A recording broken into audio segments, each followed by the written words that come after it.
Siz tahrik ediyorsunuz, biz etmiyoruz.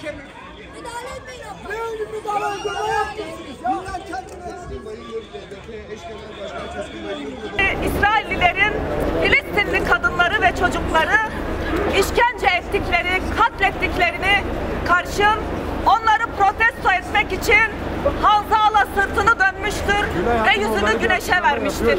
Biz de şimdi aynısını yapıyoruz. Şu anki sözümü sadece şu an yaptığımız eylemi açıklamak için kullandım. Bizler birer Filistinli Hanzala'yız. Yüzümüzü güneşe döndük. Yüzümüzü İsrail'in faşizmine karşı, buradaki temsiliyetine karşı sırtımızı onlara dönüyoruz şu an. İro eml meydana cölemergi bu doste xwana bu PKK'nin xwara bu heskiriyen gelen Kurdra em peşberivanem em ilvedere hem bangavaziye gele xwe dikin hem bangavaziye dünyayı dikin cara seyemine iradaya gele Kurd ji aliye destilatariya AKP MHP Erdoğan Bahçeli Cölemergi hatiye deste serkirin em viya kabul nakin o em şermezar dikin.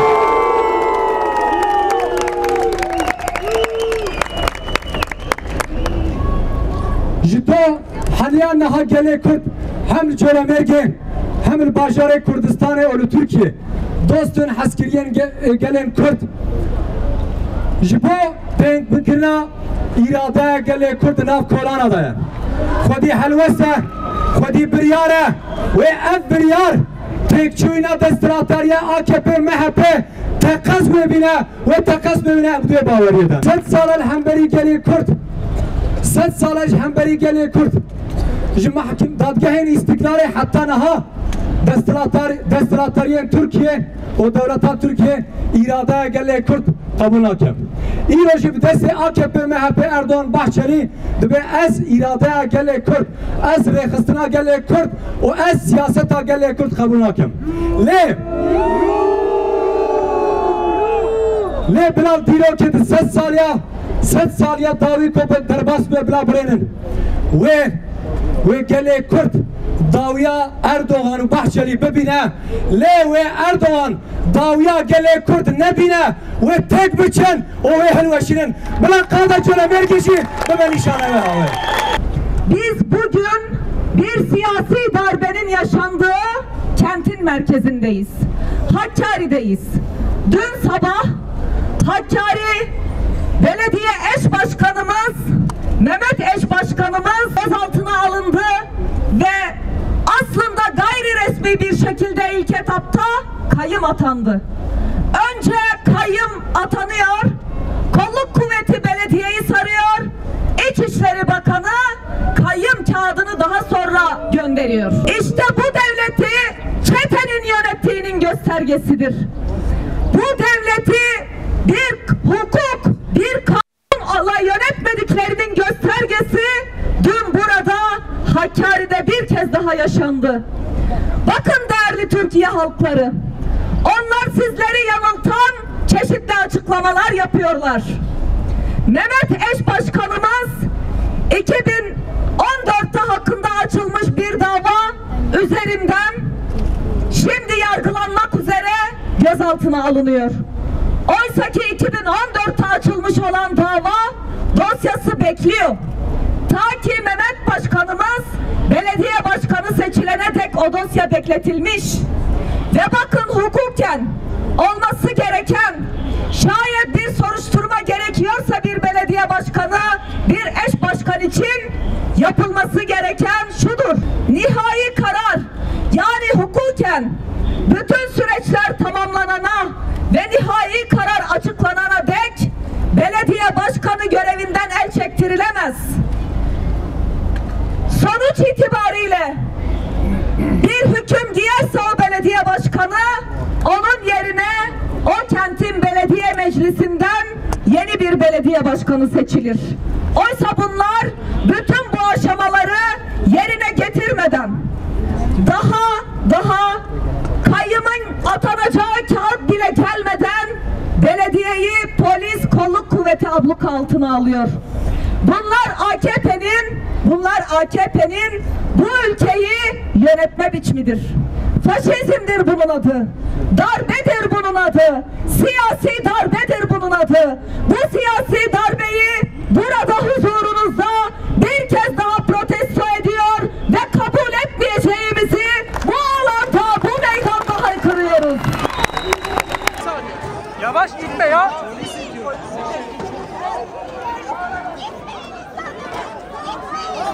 Yap,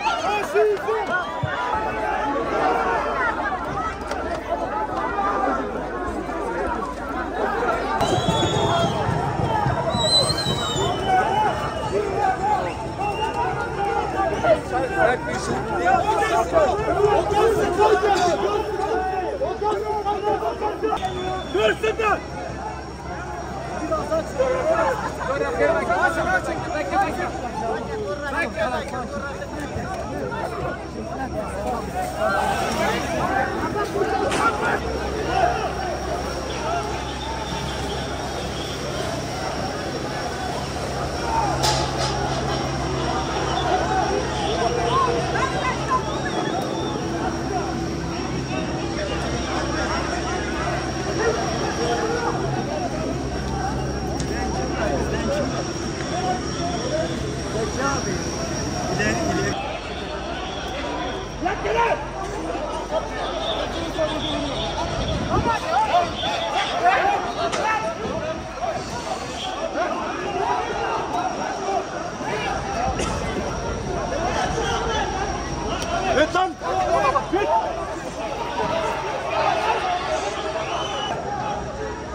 Şimdi gelin. Kayın istemiyorum. Kayın ben eve. Kayın ben eve. Düşün eve.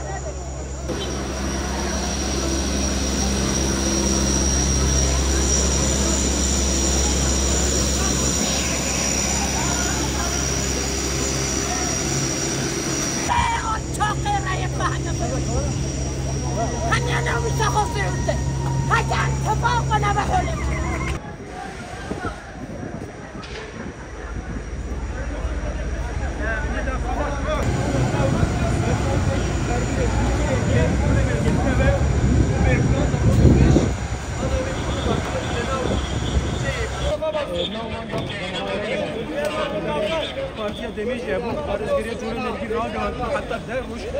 Ee, 31 Mart yerel seçimlerinde %49 oyla Hakkari Belediye Başkanlığı'na seçilen Mehmet Sıddık Akış dün sabah saatlerinde gözaltına alındı ve ardından bakanlığın kararıyla, İçişleri Bakanlığı kararıyla görevden alındı ve yerine kayyum atandı.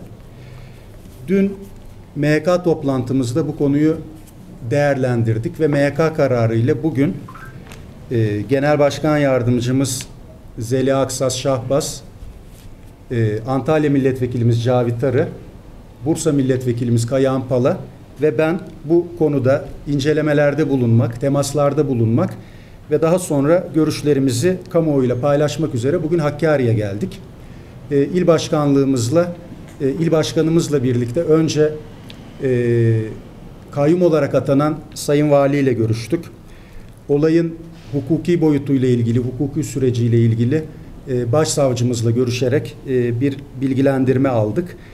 Diğer yandan buraya gelirken Hakkari'li hemşerilerimizle de bir araya gelerek olayla ilgili, yaşanan bu antidemokratik olayla ilgili tepkilerini ve tavırlarını bizlerle paylaştılar. Şimdi şunu söylemek istiyorum.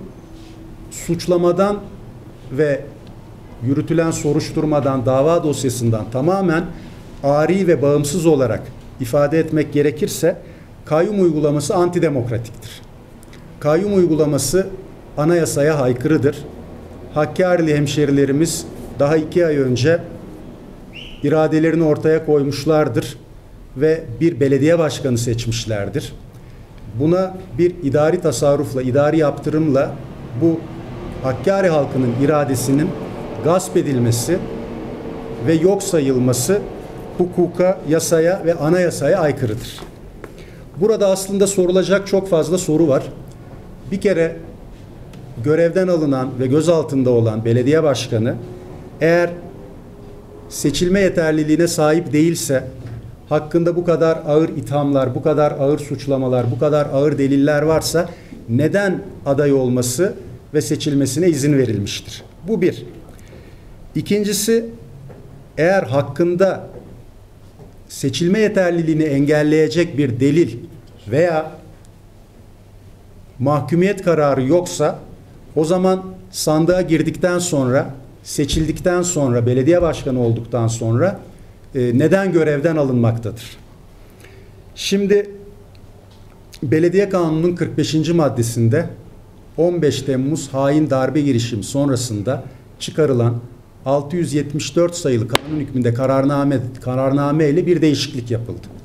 Ve terör suçlamasıyla, terörle iltisaklı olduğu iddia edilerek bir soruşturma açılması durumunda hakkında bir mahkumiyet kararı olmasa bile, hakkında dava açılmış olmasa bile sadece bir soruşturmayla kayyum atanma yetkisi verildi ve bu KHK daha sonra yasalaştı.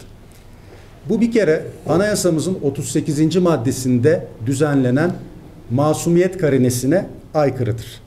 Anayasamızın 38. maddesine göre bir kişi hakkında kesinleşmiş bir mahkumiyet kararı yok ise masumdur. Dolayısıyla hakkında kesinleşmiş bir mahkumiyet kararı olmayan bir kişiye bu şekilde bir cezalandırma, bu şekilde bir yaptırım uygulanması anayasaya aykırıdır. Bugün Hakkari Belediyesi'ne kayyum atanmasıyla ilgili olarak Cumhuriyet Halk Partisi heyeti olarak Hakkari'deyiz ve Hakkari'li hemşehrilerimizle dayanışmak için buradayız. Hakkari Belediyesi'ne bir kayyum atandı. Sayın Parti Sözcümüz gayet güzel bir şekilde açıkladı. Burada yapılan hukuki bir şey değildir. Anayasaya aykırıdır.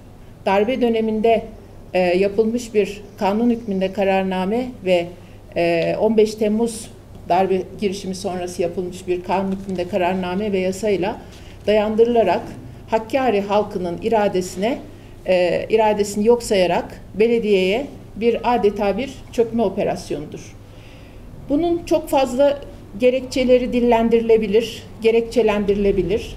Fakat biz biliyoruz ki burada bölgede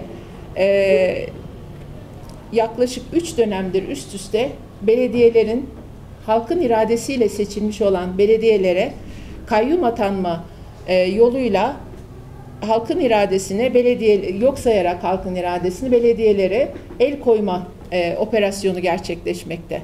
Yani sizin ablukaya aldılar, siz mi okulda? Bizim ailemizde kimsenin girmesi müsaade edilmiyor. Bizim nöbet alanımız yok. Belediye binası zaten kapalı. Evet.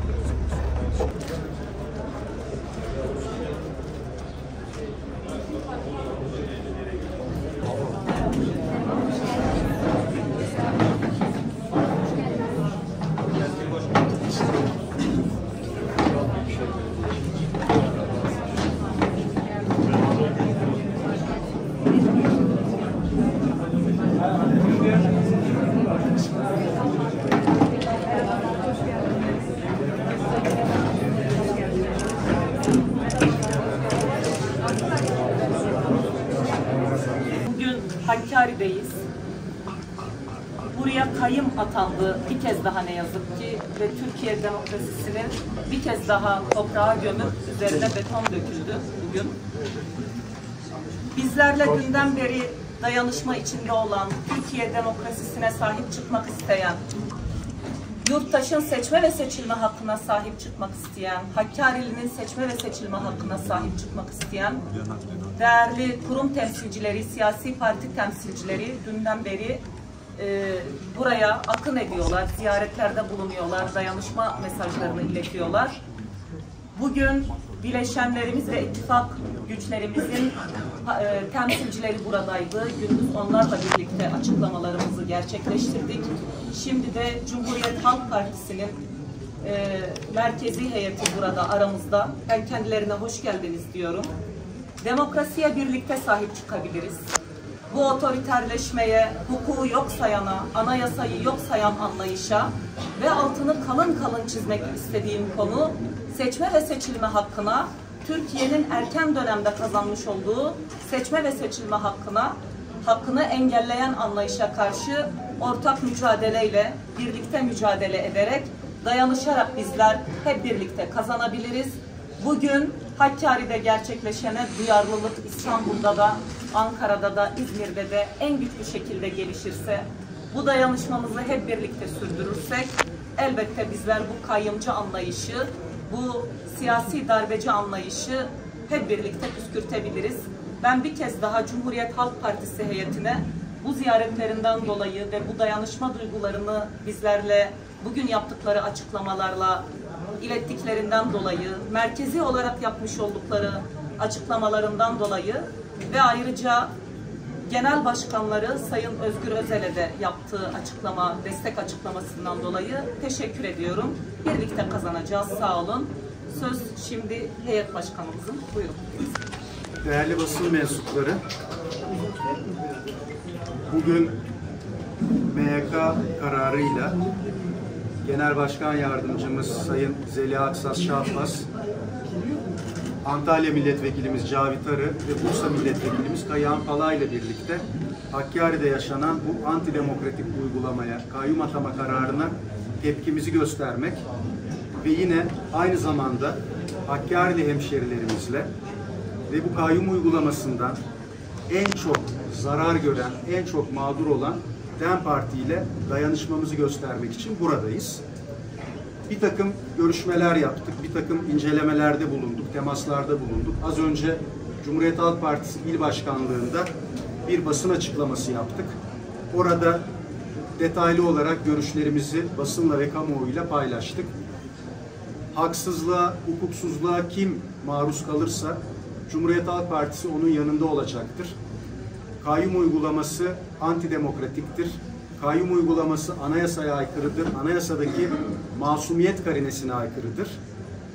15 Temmuz hain darbe girişimi sonrasında 674 sayılı kanun hükmünde kararname ile getirilen ve daha sonra yasalaşan Belediye Kanunu'nun 45. maddesindeki değişiklikle hala o dönemin olağanüstü hal döneminin, darbe döneminin konforundan yararlanmaya, faydalanmaya çalışan bir iktidar anlayışı görüyoruz. Bu antidemokratik uygulamaya karşı hem Türkiye Büyük Millet Meclisi'nde hem hukuki hem siyasi mecralarda dayanışmamızı, tepkimizi ve mücadelemizi sürdürmeye devam edeceğiz.